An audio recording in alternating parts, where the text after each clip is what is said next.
Well, it's finally here. No, not FSD9 for everybody, but Tesla is providing a subscription option for full self-driving now.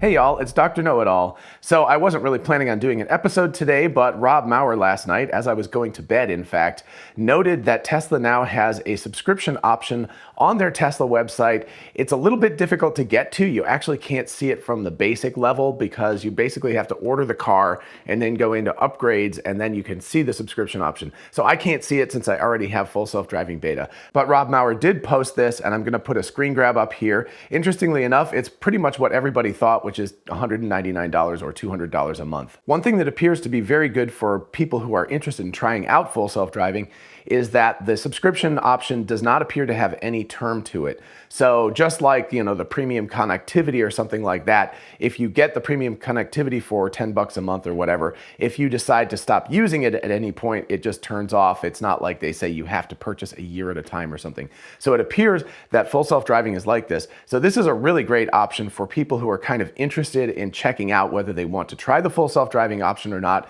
right? You can only have to commit $200 to it and you can try it for 30 days. So that part by itself is pretty cool. So at $199 a month, or basically $200 a month, well, how does this actually work out versus the purchase ahead option?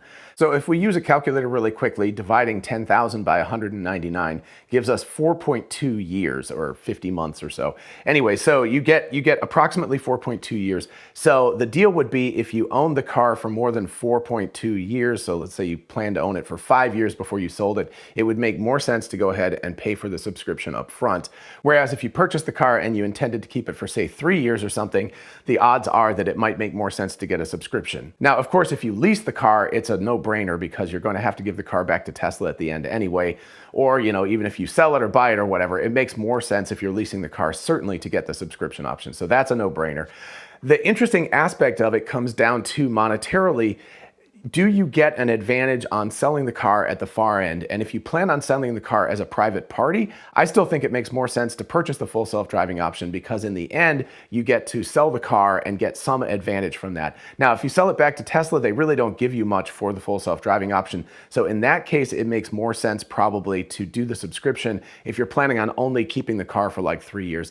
And you probably know yourself at this point, right? If you're the kind of person who drives a car to death, then getting the full self-driving up front probably makes more sense. Another reason why is because right now the subscription option is $199 a month. But of course, if Tesla bumps up, let's say they bump it to $14,000 to purchase full self-driving, they're going to have to bump up the subscription option as well. I guess they don't have to, but it would make logical sense for them to bump it up to say $250 a month or something instead also. So your subscription cost could go up over time, whereas at least you're sort of locked in, right? So again, if you're purchasing a car for a long period of time, you can lock in the price. So you might think of it in terms of like a house loan or something like that, as opposed to getting a house loan that floats with the market. If you're getting a house loan and you're planning on staying in your house for 20 years or something, it makes a heck of a lot more sense to get a locked in rate while the rates are low, right? So anyway, that's the sort of thing. But let's run some numbers real quick and just kind of see comparatively how much it costs to get a standard range plus Model 3, which is like the cheapest one you can basically buy, the cheapest Tesla you can buy, a long range Model Y, and then a standard Model S. And let's look at this in a loan situation where we put down the minimum amount of money and we pay monthly for 72 months, which is a long period of time. So, right, that's 6 years.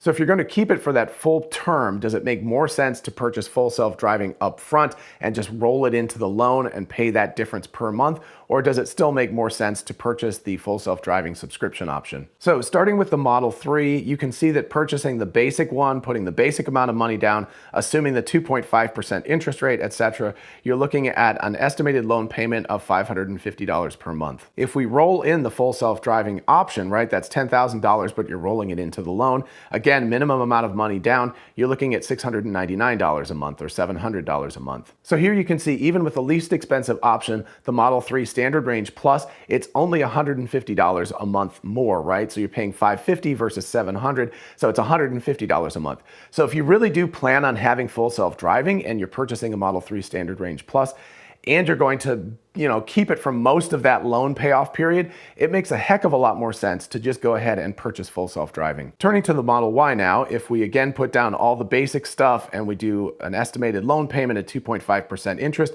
we get $744 a month just for the vanilla version of the Model Y. If we now roll in the full self-driving option into the loan, we end up at $893 a month.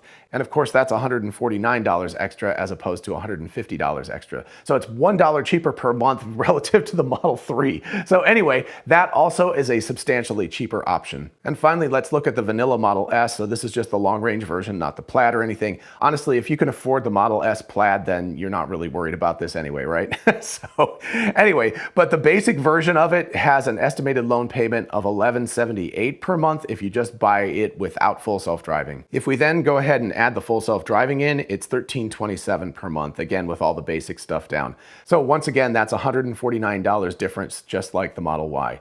So there you have it. In terms of numerically, it makes a lot more sense if you're going to keep the car for most of that 6-year payoff period and you're going to go ahead and get a loan. You're looking at $150 a month subscription fee, right? Equivalent subscription fee.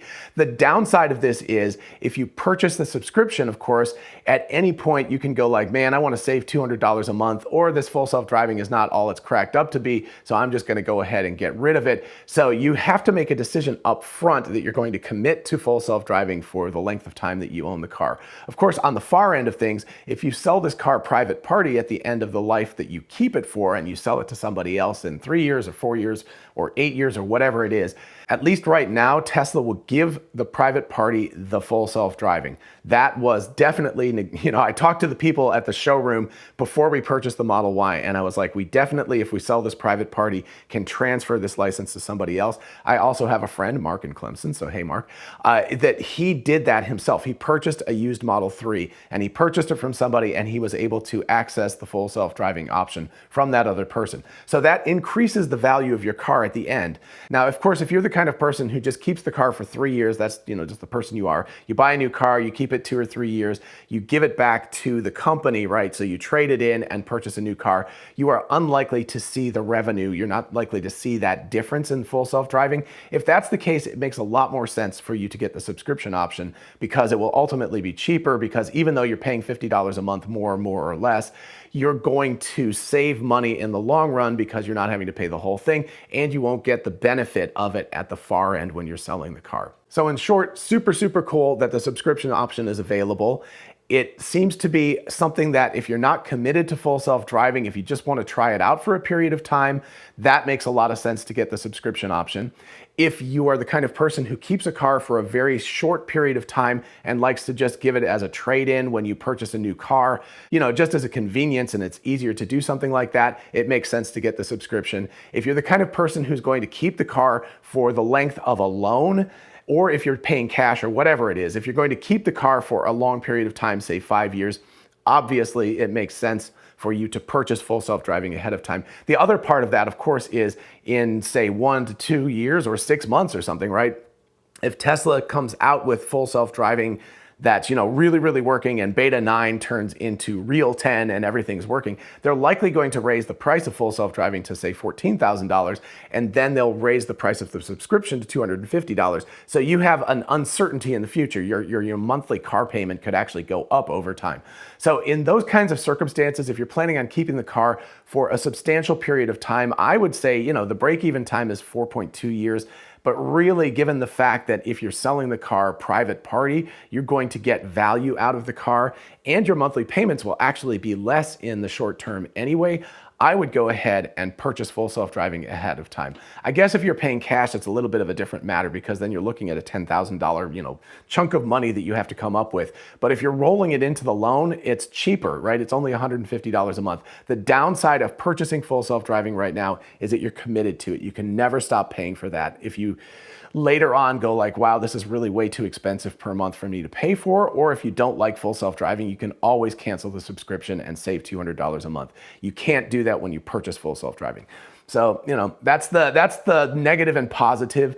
This is particularly interesting for misinformation and me, my wife and I, because we're looking at the possibility of purchasing a Model 3 Standard Range Plus, and we're looking at possibly only keeping it 3 years or so because we've got a Cybertruck on order. So, once the Cybertruck got here, we would probably sell the Model 3.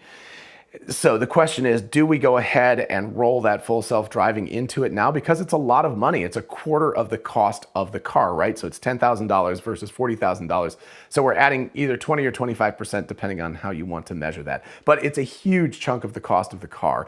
So do we go ahead and commit to that now, or do we just pay the subscription fee and just kind of go with that? Or do we not pay the subscription fee and just pay the subscription fee if things turn out to be really, really good and it looks like full self-driving is better, at which point, of course, it will cost more money too. So I don't know. It's a very interesting thing. It's not as cut and dry as you think. You think it's a cut and dry thing. It's like either you want the subscription or you want full self-driving to purchase it. It's not that cut and dry. So anyway, I would be very interested to hear what everybody thinks in the comments. Definitely let me know if you have a Tesla without full self-driving. Do you think you're going to get the subscription? If you're thinking about purchasing a Tesla and you've got it on order or something, are you going to go with a subscription now, or are you going to stick with full self-driving, purchasing it up front? Anyway, I'd be super interested to find out in the comments, so definitely let me know. Alrighty, I hope you enjoyed this episode and found it fun and interesting. If you did, definitely like it so other people can find it, and consider subscribing if you enjoy this kind of content. As always, a huge shout out to my patrons on Patreon. Thank you all so much. You can see I'm starting to rearrange things, thinking about how this background's going to go. Anyway, it's getting there, slowly but surely, we're getting there. Thank you so much. And for those of you interested in investing, check out WeBull, an amazing platform for buying and selling stocks, and now cryptocurrencies like Bitcoin, Dogecoin, and others. Open an account and get a free stock valued at up to $200, and fund your account and get another free stock valued at up to $1,600. Check out the link in the description and help the channel at the same time. Thank you. And don't forget about our merch store, which now has "Physics is the Law, Everything Else is a Recommendation," which is a quote by Elon Musk, as well as other t-shirts, mugs, tumblers, etc., etc. Check it out in the description. And finally, don't forget that we are both Tesla and Amazon affiliates. If you look in the description, you can see how clicking on a link and going shopping for a car, a solar roof, a wall charger, or anything on Amazon helps out the channel. Thank you. And definitely let me know what you think in the comments, or you can write me at drknowitallknows@gmail.com. Till next time, bye-bye.